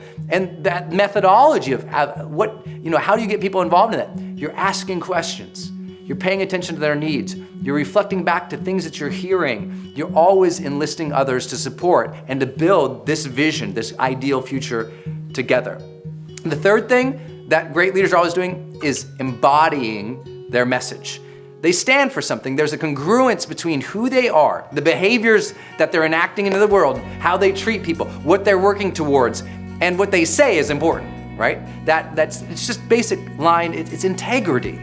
It's a congruence between what we say we're after and how we are behaving. And there's nothing more important, is there? It's that old message, it's like, you don't believe the message unless you believe the messenger. So as leaders, we have to stand for and demonstrate and show and portray what we are really believing in. I mean, is our team and the people around us seeing us work for it, sweat for it, sacrifice for it, champion it over and over and over again, even when it's hard, even when there's conflict, even when people are pissed, even when people want to quit? Are you still there? Do you still stand for it? If you do, you become a legend. Fourth, what we have to move on to is now empowering people. Empowerment means we give people the decision-making authority and the trust to be able to work towards this vision, to allow them the autonomy, the strength, the input, to equip them with the knowledge, the skills, the abilities, the technologies, the tools, the training, to allow them to succeed as they march with us to achieving something extraordinary and phenomenal. That's vital. That's what empowerment is about. And a lot of leaders who come in with a big vision, they get everyone excited, they seem like they want everybody involved, and they do a great job of standing for it, but they don't equip their teams to kick some butt. They never get to that place of real stride, of real momentum. And that happens all the time. Training other people and equipping them with everything they need to succeed has to be a vital practice of every great leader. And again, it doesn't happen just once. That's a huge failure in the working world, especially in corporate America. Great leaders come in, they nail the vision, they get people around it, they stand for something. But they only empower people at the beginning. They give some training and then they just disappear. Training has to be consistent, coaching has to be consistent, equipping people to deal with the new challenges, the new tools, the new technologies, the new competitive realities. That's vital. We have to have that in place, right? So we've been doing this practice. We envision a better future. We enlist other people to help shape that vision, to believe in that vision, to support that vision. We stand for something by embodying our own message. We empower other people to be able to support and to be able to win. Then we have to evaluate. So the hardest things that we do in all of leadership, to evaluate the key people who are with us, their contributions, evaluate their skills, evaluate their needs, and to evaluate the ethics that are going on in our organization, in our team. Are we being excellent and are we being ethical? Is the questions that we're evaluating on, right? Are we being excellent and ethical as we are progressing? Which I guess would be the third question. Are we progressing? If not, why? Are we being ethical? If not, why? If our people are not being excellent, if not, why? These are the questions that we have to ask as this practice. And evaluation, it's like every day as a leader. You've got to keep your thumb on the pulse to see, hey, how are we doing? Are we alive? Are we moving forward? That evaluation also brings up the incredible challenge that we face as leaders, which is to give honest, direct, immediate, constructive feedback to those people who are trying to influence and lead. To our collaborators, to our friends, to our followers, whatever word that you use for them. I mean, it's vital. It's vital that we are paying attention and seeing when things are going off the rails, that we never check out. I mean, it's a consistent process of checking in and seeing how we're doing and paying attention to really evaluating the progress of our mission. And that final thing, that sixth thing, that thing that makes the magic, encourage. To encourage, to be the champion, to be the cheerleader, to be the person always motivating, inspiring, uplifting people, to never just have, a lot of leaders, they get their pet projects and they get excited about it and they disappear. No, man, you need to encourage on a continual basis. You need to light people up. You need to have it in your heart and in your soul, that desire to want to lift people up. To lift them up and to lift them off their butts, to get them excited about things, If you can't motivate them with your passion and your example, then what are we doing? You have to encourage people when this gets hard. When you're working towards a mission, it gets hard. longer term, the more people involved, the bigger the organization, the bigger the vision, the bigger the dream, the longer the duration to accomplish it, the more struggle, the more challenge, the more conflict, the more discord, the more disappointment, the more frustration, the more doubt, the more delay. All those things happen, leaders have to deal with them. And the way they have to deal with it is always being that encouraging voice. When the chips are down, when it looks most bleak, you're still that beam of light. And when it gets dark, when it gets challenging, when there's conflict and turmoil and turbulent seas, you're solid. You're somebody that they know they can go to because you're always going to turn a negative into a positive. You're always going to help them see the alternative view, the next step. You're going to champion people. You're going to champion the mission and the cause. That's leadership. That's the 6 E's of leadership. Envision, enlist, embody, empower, evaluate, and encourage. And I'll say what overlays all this is a philosophy about what we're doing. That it's important to us, that there's a purpose, there's a mission to it, that we feel that deeply within us is so powerful.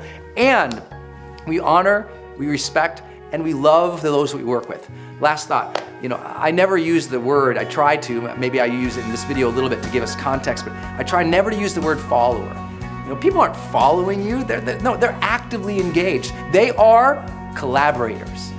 When you get people to collaborate with you in all areas of these 6 E's, you're building leaders, you're building collaborators within the organization, within the team, with those who you are serving, a magic happens. It's not just you, the leader, it's a group of us. We are a peer set of leaders. We are the movers and shakers who are shaping and making this mission happen every single day. We love to work together, we have fun, people are standing up. They now are helping come up with vision. They now are championing and cheering on, bringing in, enlisting other people. They now are doing they're standing for something. They're living that value and the truth. They now are empowering other people and championing the cause. They're your eyes and your ears evaluating how the organization, how the mission is going. They now are encouraging it so it doesn't just ride on your shoulders. When we do that right, then we have this thing called leadership.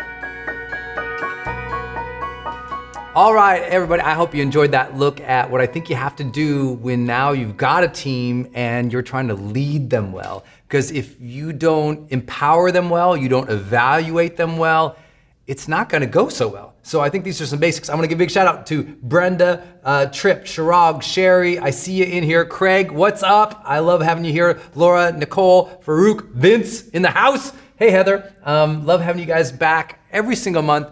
I love seeing our high performance members here just like trying to be your best. And I know some of the questions I'm reading, some of you are just like hiring and you're like, is this relevant to me? I'm like, oh yes, because you're all going to hire at some point if you have a mission that is going to go beyond yourself. So I know sometimes it's like, I saw someone say, like Shui said, I'm new to this, I don't have a business yet, do I need to think about a team? Yes. If you don't have a business yet, but you've got a mission and you really believe in it and you're gonna do the work, you need to figure out what is the business going to be, meaning how you're gonna make money and sustain it. But ultimately, if it's gonna last, like the reason you start thinking team is because you start thinking beyond yourself.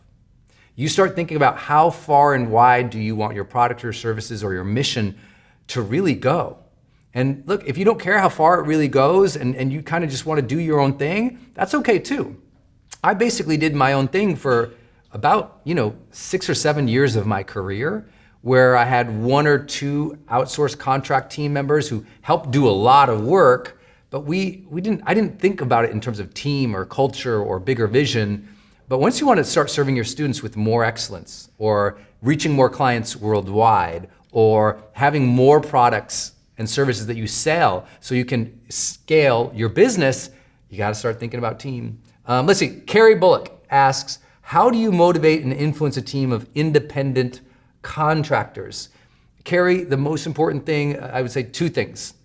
There's a work thing and a psychology thing, okay? So Carrie, for the psychology thing, I'm gonna send you this book, The Charge, Activating the 10 Human Drives That Make You Feel Alive. You cannot motivate people if you don't know these 10 drives, because you don't know what drives people. Right? And you need to know what drives them in terms of their baseline human drives and needs, and then their more accelerated ones where they'll meet challenge. That's what this book's about. Carrie, we're gonna send this to you. I'll sign it for you. Plus, let's give her the course on this too. So we'll give you a free online course on this topic so you understand people really, really well. So the first thing is understanding psychology. That will help you. On the work side of things, to keep people motivated when they're virtual or independent contracting, you've got to establish a rhythm for their contributions. That rhythm in which they see they're adding to something and they're completing it and they're winning it and it's contributing, they need to see and sense that on a very recurring basis, especially if they're virtual. Otherwise, they never feel like they're winning. And there has to be something that happens over a period of time that they're motivated for and working towards and can manage and measure. One thing in my business that was really easy early on was I do like 8 events a year, which some of you all know. Actually, I'll see a lot of you guys at High Performance Academy. So if you are here and you didn't know it, you're all qualified to come to High Performance Academy. Click the link on this page to go claim your tuition tickets. If you haven't claimed your ticket yet, we have a HPA coming up when it's next weekend in Phoenix, Arizona, and your last chance to sign up for it and claim that tuition that you got those tuition waivers when you joined High Performance Monthly. If you didn't know it, it expires tonight. So if you want to see us in Phoenix next weekend, you have to sign up by 5 p.m. Pacific Standard Time today. Otherwise, you can't attend a High Performance Academy until next spring. So if you want to really change and advance this year, get to High Performance Academy. It's next week. It starts next Thursday in Phoenix, Arizona. So you have tonight to 5 p.m. to sign up for that. If you have not done that, you better do that. But Carrie, to answer your question, in order to motivate and influence your people, you've got to have that rhythm. I had the rhythm of events. So my independent contractors and virtual, it's like we were always building up and getting ready for the next event, and it gave us a rhythm, right? Maybe your rhythm is your quarterly goals, and you're setting up for those quarterly goals. Everybody, if you're watching this, you should all have, if you're gonna manage a team or run a team, make sure you've read 2 books. Number 1, The Culture Code, and number 2, Measure What Matters by John Dewar. Those 2 books are like absolutely necessary for you to understand how to set up goals, how to set up a rhythm for a team. Those are really important. Carrie will also send you that book. Okay, Gabino Zerari, I hope I got your name right, says, how do you deal with different personality traits on a teams? You don't deal with personality traits, you deal with people. Because the truth is I have extrovert in me and introvert, right? In psychology, we talk about the big 5, right? And the big 5 is basically like openness to experience. We talk about conscientiousness. We talk about extrovert, introvert. We talked about agreeableness. We talk about neuroticism. We all have those things in us. And the idea of personality traits and managing to them was really popular in the 80s, 90s, and early 2000s. Now, most people who really study high performance work, they're really not that interested in personality traits because personality traits are poor predictors of long-term success. Meaning, how would you predict a Bill Gates or an Elon Musk or a Marianne Williamson or a Gabby Davis, or how would you predict a Michelle Obama? You couldn't do it by personality. It's what these people want to achieve, how they want to contribute, how they want to interact with other people, and that doesn't always align with their personality. So stop worrying about personality traits, meet people where they are and how they are, and understand what do they really desire. Not that personality assessments can't help with that, Capino, but it doesn't correlate with long-term success. So all the ideas that we're supposed to measure people by personality assessments have all fallen flat when correlated with long-term success or productivity.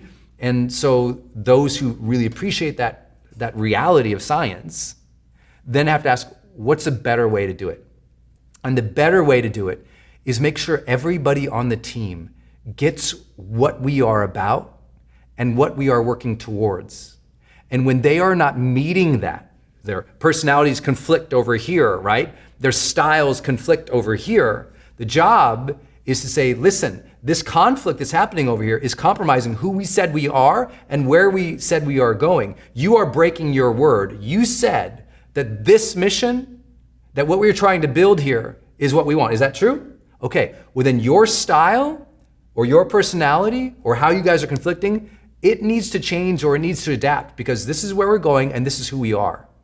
And it's really important that you make people accountable. One of the great leaders who runs one of my other companies, who has taught me, a partner in one of my other companies, he always says, he says, listen, if people are letting their personalities clash and they're fighting and having a lot of conflict, he goes, I let them know. I say, hey, you're not meeting your responsibilities here. You're making this about you. And it's about our mission. You're making this about how you want things and how you're fighting with that person versus being a good role model and a steward to this team. And when you make it about you, you're letting us all down. So in this conflict situation, if you need to be humble or you need to forgive or you need to make another effort to connect, you need to do that. Or you're letting us all down and you're breaking your word because you said you're in it, you're here, that you want to contribute, that you want to be part of a productive culture. And this conflict that you're all having, whether it's ego or it's just people who aren't understanding each other, you all need to figure that out. The two of you need to figure this out because otherwise you're slowing us down and you're letting us down, you're hurting our brand, you're hurting our business, and that's on you. So what are you going to do to make it better? It's like, whoa, that's real talk. That's a lot better than saying, you know what, I think you guys should take a personality test and just see how you could work together. No, it's like, you're professionals here. Like, it's okay. In almost everything we've actually learned in the studying of performance of teams, having diversity and differing personality styles is great, and it doesn't impact performance. That's just one more indicator that measuring personality traits and styles really is a not useful thing, because all we know is the more we throw together, the more you're probably gonna do better anyway. So this whole idea of like, I'm scared of managing difference and diversity is what makes people perform higher, as long as there's openness in the culture to that difference. Please make sure you read the culture code that will help kind of work through that and avoid personality traits as much as possible. Manage people towards the things that you've agreed to go towards. Gabino, to help you do that in terms of understanding that, we'll get you a signed copy of High Performance Habits, my book, and we'll also get him access to the High Performance Habits Builder Bundle. So you can kind of see how these things play out at individual levels, because it's the same thing true for groups. Okay, Jeff Evison says, I've got ideas how to make my team more high performing, but some of these ideas involve organizational changes that would require buy-in from my managers and peers. What can I do to persuade others in a culture where change is often resisted and slow? You know what? Change is almost always resisted, and it's always slow. So the most important thing you can do, Jeff, is to realize this simple phrase. I teach it in everything I do. I might have been in the video. And that the most 5 powerful words in all of leadership is people support what they create. If you want buy-in from people, you have to facilitate a process where they came up with the answers. If you want buy-in from people, you have to facilitate the discussions and the meetings and the decision-making process in which people put their ideas into that hat, because then when it's their idea, they support it. When they had no input towards the idea, they always fight it. If they got to contribute one little piece of it, even if they don't want to do it. And I've had conversations with team members at one of our companies before where it's like, listen, I know you don't like the idea and you're not even sure of the general direction, but I want to make sure you've got at least a piece of it. So what's one thing you could contribute or give to make this more successful? What's one area you could play in what we're gonna do that you might like?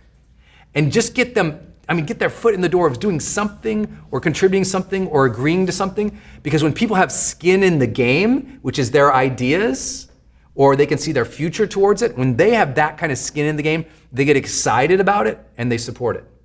The worst thing you can do is go roll out something to everybody that changes everything without having had them participate.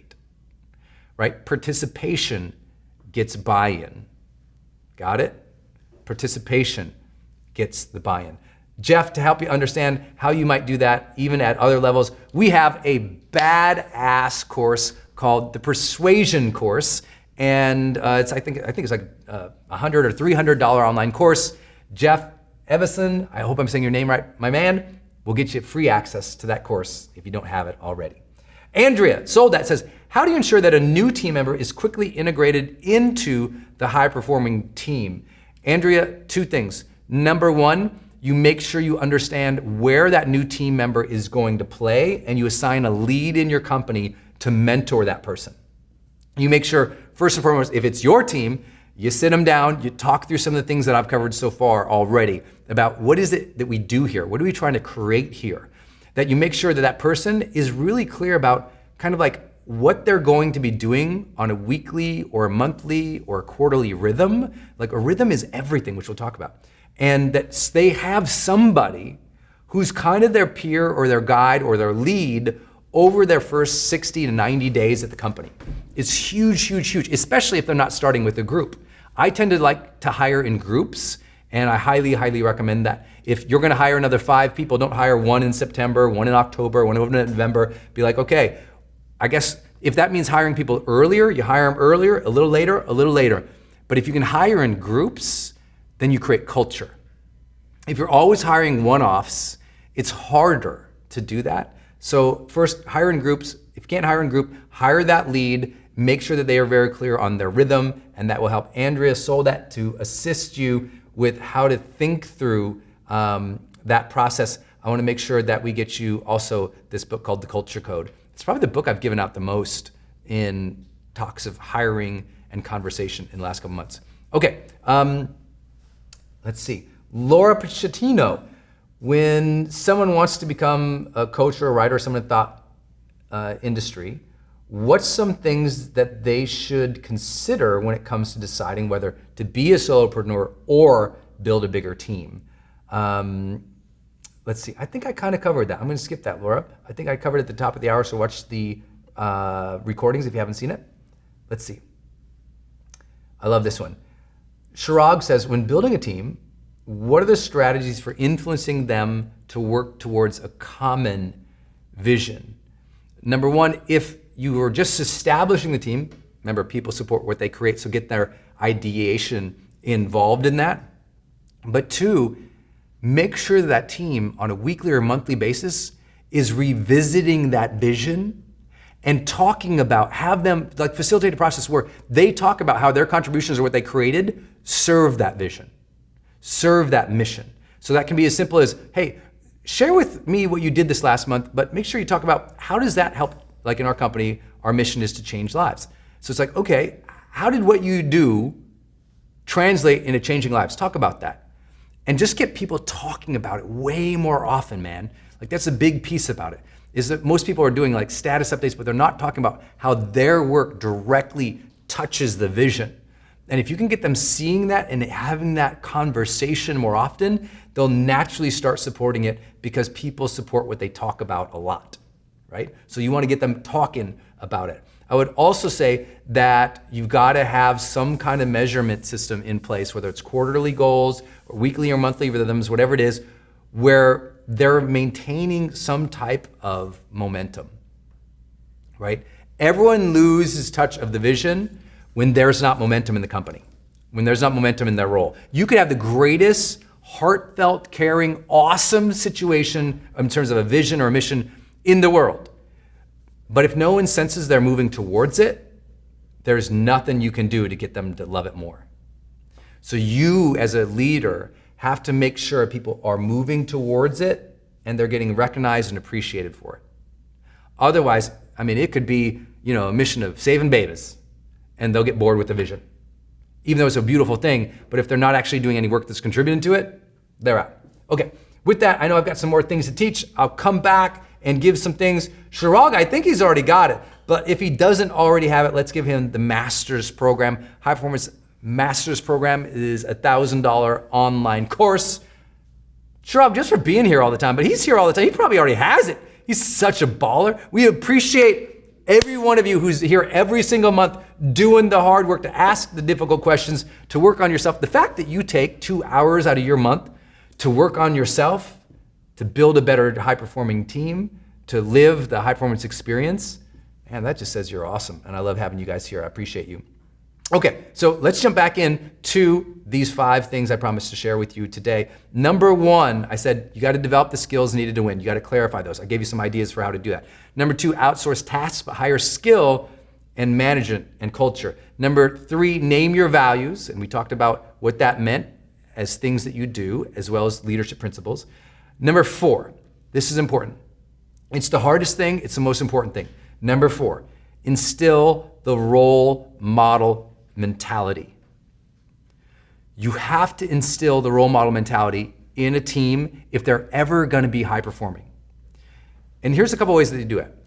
Number 1, you have to always ask people if they're being role models in their life. Just like as a leader, ask them all the time. Not in the business, not in the career, not in the job, in real life. Do you feel like you're being a role model in your life? How are you doing that? How's that showing up for you? Are you a role model for your daughter? Role model for the kids? Role model for your wife? Role model for your partner? Role model for somebody? Who you're trying to be a hero for right now? Who are you trying to really step up for? Who needs you on your A game? It's always asking them to be themselves, be the best of themselves for others. Like I never ask someone like, just be your best, just be your best. I never do that. Instead, be your best for other people. Be your best so you can be an awesome dad. Be your best so you can take care of the kids. Be your best so you inspire the people around you. Be your best for others because we'll all do something more for other people than we'll do for ourselves often, right? A lot of people never ever get into personal development until they've screwed up their life so bad they either had to or they had a bigger vision and they knew they had to grow into something for others.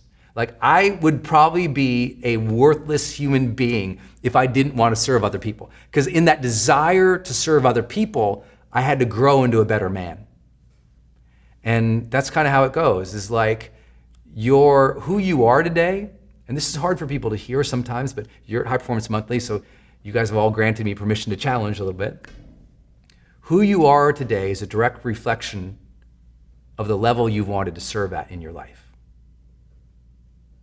Like, if you sit around at the house for hours and hours on the couch watching Netflix and doing nothing with your life, and that happens to people, and it happens at different times. And it's like, but if that happens, it's because at that moment, you have no real heart or desire to really serve people at a higher level or a deeper level. It's easy to go through the motions in life when we just focus on ourselves. When we just focus on ourselves, it's easy to, placate and live the comfortable life. Go through the motions to just make enough rent. Go through the motions to just get through the day. Go through the motions to just barely do the minimum job. And those people are easier to spot. 1, because they'll always be the underperformers in a peer group. In any given culture, any given society, they'll always underperform because they don't have a bigger thing pulling them to higher performance. A lot of people's development stops at their own personal ambitions.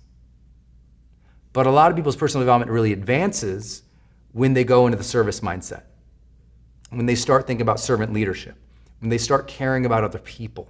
And for you who love resources, if you're watching this and you're like, man, I really like what he's talking about, make sure you read Robert Greenleaf's book, Servant Leadership. I think he really originally published it as an essay. They later published it as a book, but it's one of the it's like the OG in leadership development. It's like servant leadership, the willingness to put yourself last and to care about the mission and other people, to have the humility to not need the credit, but rather want to, instead of, prop yourself up, bring other people up. And I really believe that as humans, we only get as far in our personal, professional, or even spiritual development as far as we want and as deep as we want to serve. Because otherwise we just stop, right? A lot of people, they stop growing after high school or college. I bet you know a lot of people like that. They learned a lot, they were the A student, they got really far, and then one day they just stopped development. Even though they were the star. They were the star, and they stopped their development. Why? Because they stopped seeing beyond themselves too, right? Because look, an A player will only take themselves as far as they have personal ambition for.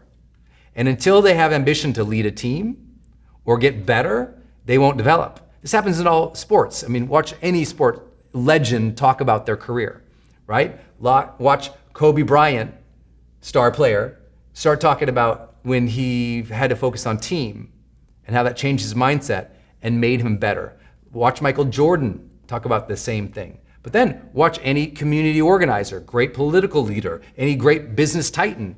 When it became about something bigger than just themselves, everything changed. It wasn't about Walt Disney just drawing more cartoons of mice. He could see a place where people were going with their families and having an extraordinary experience that he wanted to create for them, right? If he had just focused on his personal ambition, he'd be a great cartoonist. But because he focused beyond his personal ambitions, he became Walt Disney. Got it? So there's other ways to think about the role model mentality, and I've done a great training on this, and we pulled from the archives for you guys because we knew it would align with this curriculum really well. It's about being a role model and what that really means and how you can be a role model. Because if you can be the role model, that's setting the role model mindset, but some of these ideas you might want to instill in your team, so we'll play a video here in a second on that. And it's really important. And for those who like, in High Performance Monthly, we're always pulling from our different courses or archives to kind of show it to you. If you guys didn't know, we have a promotion going on right now where you can access like literally thousands of dollars of my online courses for $1. So if you haven't seen it yet, just go to brendan.com/access. That's brendan.com/access. And for $1, you can get like three $300 courses literally for $1. Make sure you check that out. It's super awesome. I'll post it down below so you guys can have the link. If you haven't seen it or you're not in it, then some of this footage sometimes comes from those types of things. I'll type it in here down below for y'all. With that, let's roll this video, take notes on how to be a role model and think about how you can instill that in your team. And I'll share some ideas with that as well when we come back. How can you be a role model for other people? You know, you obviously care about influencing those around you in a positive way, that you want to leave an important mark in the world. You want to make your own dent. You want to leave a legacy. You want to contribute something significant. You want your family and your friends and society to look up to you and celebrate you, but also learn something from you. So how do you be a role model? Everyone always says you should be a role model. How do you do it? I got a couple ideas. First and foremost, be there for people. You know, a lot of the world is sort of half-hearted in what they're doing. You know, you've got the half-interested parent, you got the half-hearted lover, you got the half-engaged teacher or professor, and people are lacking full presence and awareness with the people they are around, and because they're in a distracted mode or they're dissipated in their energy, that they're not really there. You know what I mean? It's like like some people have a father, but the father is really not there emotionally, spiritually, as an example. They're not available to other people. You gotta be there if you're going to be a role model. You know, it's so easy just to go through the motions, but not actually engage with people, not actually create that emotional connection, to be distracted. And today, it's almost, you know, it's almost a joke. You go out to dinner with people and they got their phones out and they're texting the entire time. They're not creating any authentic communication because they're on their phone. They're distracted. And if they're not on the phone, they're looking at the phone. You know, they're suspecting that phone's gonna buzz. And they're like, you know? And so they're not actually in the moment with others. A great role model. Think about somebody who had great influence in your life. You know, maybe you had a grandparent or a caregiver or the guy or gal down the block who inspired you, or that teacher. I bet they were really good at getting present and just being with you, you know? That they, even if they were really busy people, when they connected with you, they were right there. They were there. And it's that old thing Jesse Jackson said, is people don't want our presence, they want our presence. They don't want our gifts, our stuff, they want us. So if you want to be a role model, you gotta learn to get to be there. You gotta develop your own level of mindfulness and awareness to the moment in such a way that you can actually be engaged with people again, right? Get there. And also be there consistently, right? Be there consistently. That the person who has the greatest influence in your life, they're there. They're consistent. I have a lot of people in my industry, and we call this the expert industry or the thought leadership industry.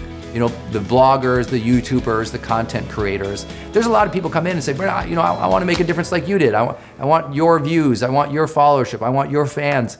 And I say, great, go create content. And they'll create one video and then they'll bail. And then they're upset that they're not being perceived better or they're not making their difference. And it's because they're lacking consistency. I didn't rack up 50 million plus views and over 3 million fans on Facebook while the time we're shooting this because I did it once in a while. I did it every week. If you want to make a mark in the world, you got to be consistent. You got to stay on top of things. You got to be there for people. You got to be there for your family, your friends, those that you care for, those that you lead, those that you serve. And if you're online and you're trying to make a difference, you got to be there consistently, not once in a while when the muse strikes. As a job, consistently, as a mission, be there. That's the first part of being a role model. The second part is to project positive energy to the world. There's a lot of haters, there's a lot of dissent, there's a lot of upset people. Your job, if you really truly want to be a role model, is to learn to tease out the positive things that are happening. It doesn't mean there's not negative, and it's not being, someone who can't see the difficulties of life. But it's being that person who, even in the difficulties, you can tease out the lesson or the positive thing that is there and amplify that and show that to the world. A lot of people speak ill of their careers or their industries or their companies, and they just bemoan things and they talk negatively all the time. Well, the people who are speaking negatively all the time, you know what they are? They're bitter. They're not the role models. They're less interesting as humans than those who are noticing what's going on and turning it into a positive direction, even if it is bad. Look, it's not to say that they never acknowledge or discuss or be aware of the negativity. It's okay to call a wrong. But what they're gonna do from the wrong is say, this is wrong, but I could see there's positive intent here. Or I could see this one thing good that did happen. Let's talk about those. And now let's talk about what that new positive direction is gonna be. And also think of yourself as exuding positive energy to other people. When I walk by people on the street, I often say in my mind as I pass them, I say, I wish you joy, abundance, love, and health. And I just say it in my mind, and maybe they don't know what I really say, but they can feel it. Like there's a positive intention coming from me towards them, and I want you to do that. If you really want to be a role model, the people need to see that you have positive intentions for them and that you're sharing positive information, positive content, positive vibes with the world. Next piece, I would say, the third idea that just comes to my mind thinking about role model that I think is so vitally important is that you help other people discover their truths. That means you ask questions of others, you engage them, and you really do ask them questions that get them thinking. You're sort of Socratic in your approach to asking questions. You're trying to elicit them discovering something deeper about their own lives. You're asking them, what is it you really want? You're asking them, what's truly important to you? You're asking them, what is it you want to focus on and be and achieve and do and feel? You're truly focused on the other person. You're not going around, I am the role model. You're not focused on you, you're focused on them, right? Matter of fact, if you think about these first three ideas I've even come up with in my mind and shared with you is, one, be there for them consistently. Number two, positively engage and share positive energy for them. Number three, ask them questions to help them discover themselves more. Because think about the person who had so much influence with you. Didn't they kind of teach you, how to think? And they taught you how to think by asking you questions, good questions. And so they ask you questions about life, about your career, about what you wanted, about your standards, about your values, about things that you just found important. And by you thinking about those and answering them, it was just being in their space that you learned about yourself. That's your job now if you want to be a role model. Help people learn more about themselves. Help people help themselves. Help people discover something they didn't know just through discussion with them, just through discussion. And then the fourth idea that comes to my mind automatically when we talk about role models is just get it done. If you're in a career and you want to be a role model, succeed. That's how you're gonna make that difference. People are going to see you getting your dreams done. They're gonna see you knock your goals off. They're gonna see you rise from adversity. They're gonna see you rise when you struggle. They're gonna see you be so resilient and so dedicated, so committed that you can't help but achieve. And as you achieve more, as you succeed more people look up and go, wow, that person must have some traits or knowledge or skills or information that help them get going. Let me follow them. Let me ask them questions. Let me learn from them. And then they'll engage with you in a different way. When you succeed, people see you as a role model. So keep fighting for your dreams. The world needs to see more humans out there chasing after their dreams, being our authentic selves. And you can be part of that story. So go do that. I hope these ideas helped you, because the world needs to see you be the best of you. The world needs more people out there championing others on. The world needs more of that positive energy that we call the charged life. All right, everybody, welcome back. I'm gonna jump into some more Q&A with you. I hope you enjoyed that video, and it also fired you up to be like, listen, if you wanna build a great team, be a great role model. If you're a great role model and the team sees that and you're urging them each to be a great role model, it completely changes the game. So I'm gonna jump into some questions. Let's see. Maria Anel asks, I sometimes feel the fear that I cannot afford to hire just now, even though I know by reason that I can at any time. Any ideas of overcoming these limiting thoughts? Yes, and because it's actually related to something Heather Thorson said. I have a health spa and I need a receptionist for years, but I can't get myself to just go and hire them because I think about the cost of paying them. And I'd have to stretch to do it, but I know I can. How do you do it? When's the right time when you're struggling to grow? Both questions relate to a very simple thing, and that is stop thinking as hiring as a cost to the business. That's what new entrepreneurs do. They're like, oh, I can't hire right now because this person's gonna cost me so much money. It's like, okay, listen, when you're hiring, the first people you're hiring are people who contribute to the revenue process of your business. Meaning there's a return on that investment. You have to think like, okay, yeah, maybe you're gonna hire a receptionist to work your front desk. But you know, some of you all know my wife and I, we own some fitness studios. My wife never thought of the receptionist as a cost. She's like, oh, the receptionist will be able to help take care of our customers better. She'll be able to do some follow-up calls to people who came in for their first class to ask them to come back to their second class. They'll be able to do some things like create brochures or send emails that she couldn't, that do generate revenue. You have to think about, every entrepreneur I've ever met, there's a switch in their mind where they go, oh, people help me get more profits. People don't cost me as an expense.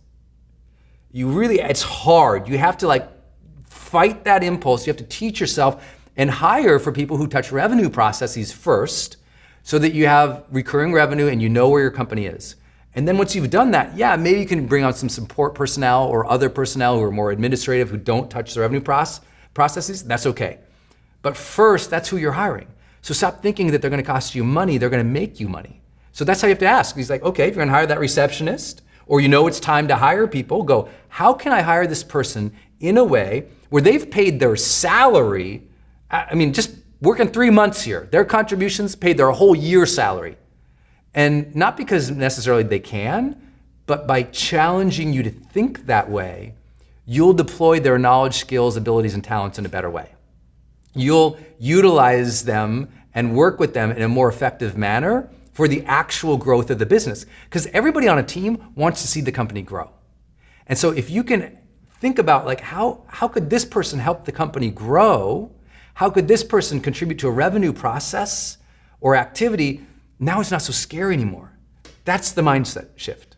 I hope that really helps. It's really it's a change. But to help you do that, Heather Thorson, and it was Maria Anel. We have a course called the Business Accelerator. It's a $300 course on how to think through business that we will unlock for you and give you free just for being here today on High Performance Monthly. I hope that serves you. Okay, let's see. I'll do another one. Let's see. Robert Murray said, what's the best way to help new employees to feel psychological safety? To let them know that they can express themselves, their ideas, and that their ideas, express their ideas freely, and that they are welcome. I think, Robert, the most important thing is when you onboard new employees, which was your question, don't hurry the process. We just onboarded a bunch of team members, and what you want to do when you're hiring is every impulse is, let's just put them to work. Let's have them do things. Let's give tasks. And actually, instead, you need to talk about the company and the mission and your journey and your path and what they can contribute. And you need to allow other team members to talk about what they love working there and how they contribute. It's a slower start process than just like, come in, here's employee manual, there's your terminal, work.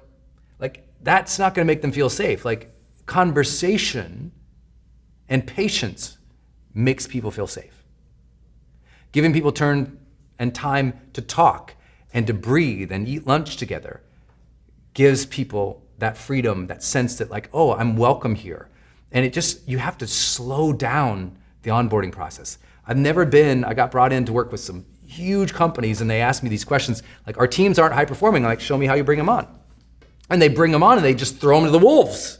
I'm like, well, no wonder you're throwing them into projects immediately without meeting people, right?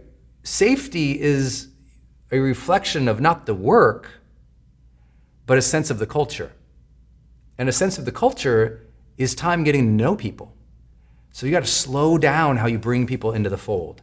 It's worth the extra 5 days or the extra 3 days to get people to set up, know each other, vibe it out. That's really everything. And then also, I'm sure, Robert, one of the things you might be reflecting or speaking about when you talk about psychological safety, that's kind of a phrase turned by most organizational developments for years, but became very, very famous with the Google Work Study. For those who have not seen the Google Work Study, literally type in Google Work Study, and Google's posted it free for the world, the largest and most expensive workforce study that's ever been done. And Google talks about what they found with their high-performing teams and what they made them high-performing. And one of the critical elements was that psychological safety. And what they found in how that showed up was in simple things like what is called turn taking, which means, when you're going around a meeting, everyone gets a turn. They don't get interrupted. It's your turn to talk. Go. They get to share, openly and honest. And then the next person gets to go, which sounds like third grade. But in companies, they don't do that. They get a bunch of smart people in the room and they let people start debating. And then the one loud guy dominates the whole meeting. And then the other person who's shy or more thoughtful, who takes more time to think, doesn't get a voice. And now they feel unsafe to share their thoughts. So a lot of great leaders, they make sure they go around, what do you think? What do you think? What do you think? And they ask that perspective, and that's what creates a little bit more sense of like, oh, my ideas are welcome here, and it creates a rhythm of them having to contribute. That helps too. So slow that onboarding process, make sure the turn taking is happening. And then the last thing is assign a lead to every new hire. Like we do that in our teams, we do that in most of the companies I advise. Like when someone comes on, even if they're a strong individual contributor, don't just give them tasks. Give them a lead, a relationship. Even if it's not their manager, it's someone who's going to mentor them in that short term over a period of time. A good example is we have on our new team, we've got 2 badass people we just hired for video, right? And they're capable, they can cut, we could throw them right at the terminal right day one, right? But instead I assigned them a lead, Ben.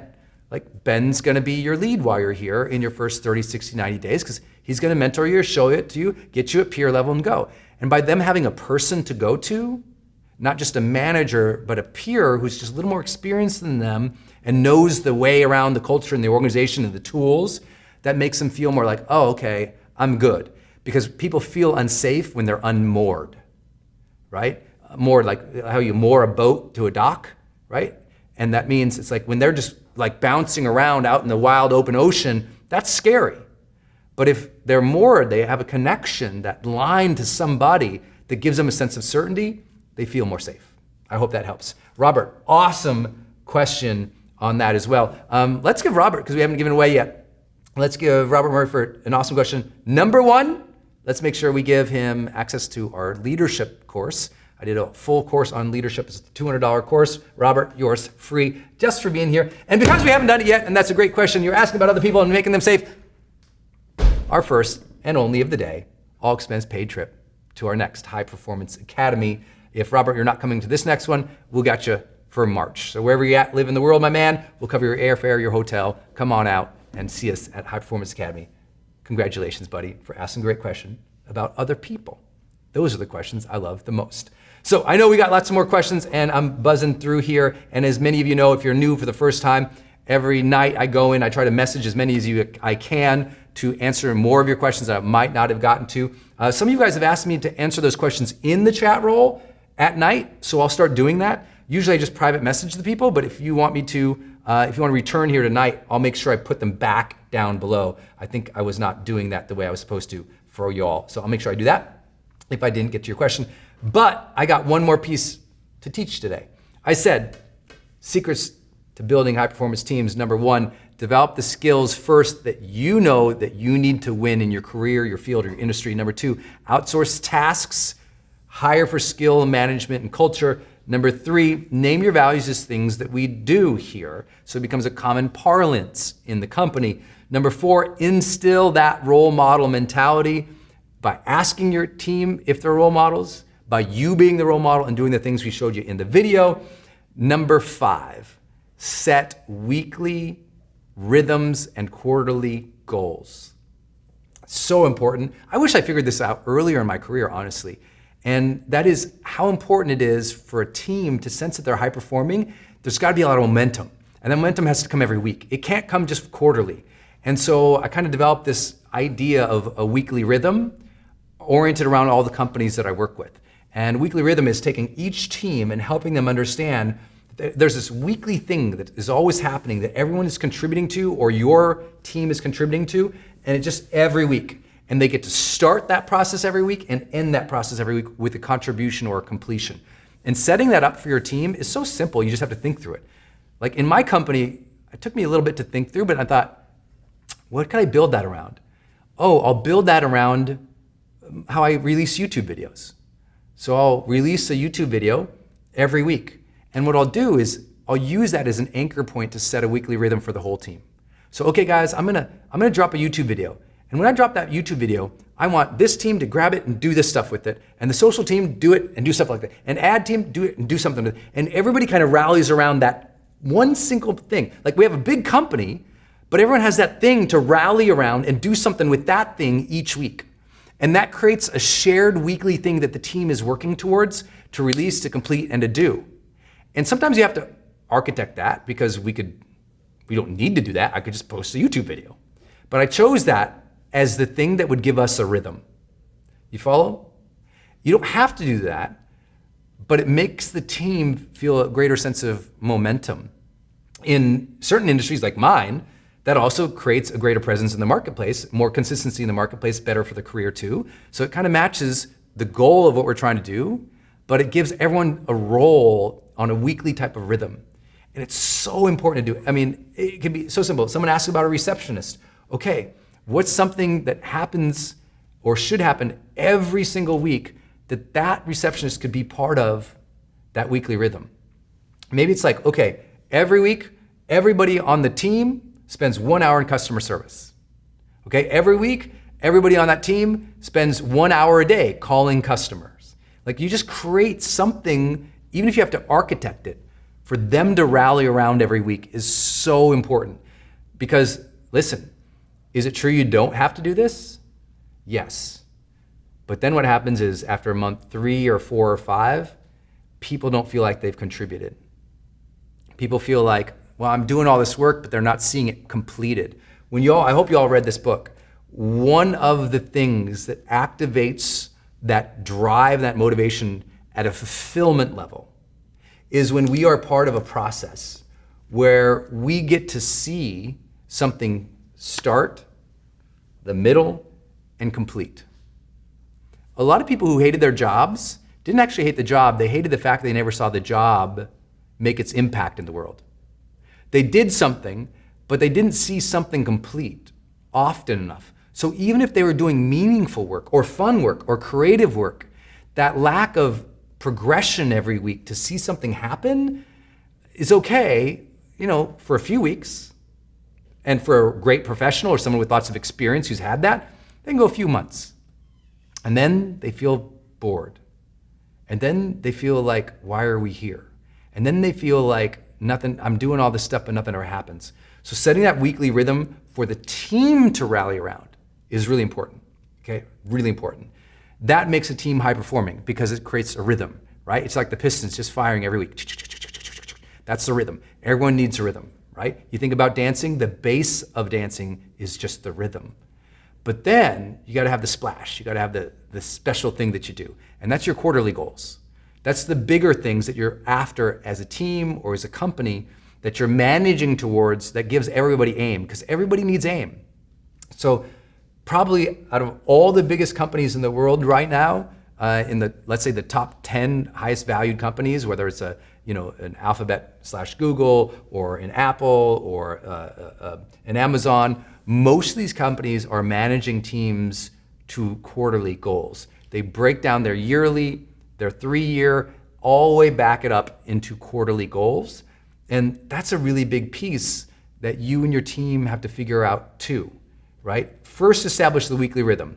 That gets everybody kind of knowing what you're doing, what the company is, and then start overlaying those quarterly goals. If you all need some kind of thought or guidance or advice on that, please remember to read the book called Measure What Matters by John Doerr, who's kind of a disciple of Andy Grove from Intel, who kind of created that famous system or that phrase. Have you ever heard the phrase, I guess it's an acronym, the acronym OKR, Objectives and Key Results? That came really from Andy Grove and team perpetuating that in a broader space. Like quarterly goals, that's as old as organizational development. But the way to manage towards that, Andy had a really good perspective about that, so make sure you read that book, Measure What Matters by John Doerr. You'll be so happy you did if you have a bigger team. It's necessary. But even for yourselves, at an individual contributor level, if you're just going through the motions all year long, you're not effective. If you're just playing, and you're just going through the motions, you're not effective. So please do me a favor, and if you give yourself a gift, even beyond hiring somebody, and you should probably hire people sooner than later, but if it's just you, I'd love for you to take some time and think about what are your quarterly goals, personally and professionally, and start back-ending your calendar into that. So if a quarterly goal, that's 3 months from now, it's like, okay, what do I really want to make sure I'm steadily working towards? Because a lot of people, especially entrepreneurs, and I know this story, you guys know it too, it's easy as an entrepreneur or even an executive who has a safe job to kind of just bounce through the year. Go through the motions, you contribute, do good stuff, you do a good job. But without that rhythm of seeking a quarterly goal, you find yourself bored, especially after year 2 or year 5. And I know a lot of you watching this, you are solopreneurs, you're entrepreneurs, or you're that high-performing executives who you really don't need to set quarterly goals anymore because your job is safe or you're good. I want you to be great. And you can't do it without those stretch goals, working hard toward those things every single month. All right, I hope you all have enjoyed this session of High Performance Monthly. I want to give a big shout out to Narissa, Jeff, Denise, Helen, Israel, Mads, Vince is in the house. Hi, Carrie. I want to thank you all again. Lee, hi, what's up? Babette, I thank you guys for being here. Gwen, thank you for being here. I want to give a shout out every single month. Listen, thousands and thousands and thousands of people qualify to be here. You're here.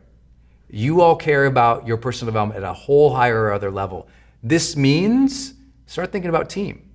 Because if you care this much more about your personal development, you probably got a mission you're working on. You know there's something rattling inside that's a calling that's being called forth for you to activate in the world. I want you to listen to that intuition that says maybe it's time to grow. Maybe it's time to reach more people. Maybe it's time to make a greater difference. And all you have to do is accept the reality that you might need help for that. And once you can accept the reality that you might need help for that, that will lead you into that desire to build a team. And once you start building a team and you have responsibility and stewardship to the team, you realize you want to do it well. You want to do it well for them. You want to do it well for the company. You want to do it well for the mission. So follow that intuition, that calling that says, maybe these next 12 months, it's your build year. I hope you enjoyed being part of this High Performance Monthly. Shout out again to all of you for being here. Congratulations to everybody who won something. I want to say a special thanks and just a high level of enthusiasm for everybody coming friggin' next week. in Phoenix, Arizona. We'll be there with 1,000+ high performers who are gonna bring it all. So if you are qualified and you have not yet claimed that tuition waiver, last chance, last call tonight at 5 p.m. Pacific Standard Time, which is about 2 hours from now. We shut that down and you can't come to a High Performance Academy until March if we don't give your ticket away to Phoenix. So make sure you click that button down below. We'd love to see you there. If not, we'll see you in the spring. But to all those who've already booked your hotel, are flying from around the world to be there with us, I appreciate you and your commitment. That is an unbelievable level of mastery that you're gonna experience there and that I know you're excited about. So I can't wait to see you all live, shake some of your hands, dance with some of you, and get you all fired up and deeper into this thing we call the high performance experience. Thanks everyone for tuning into this one. We'll see you next time.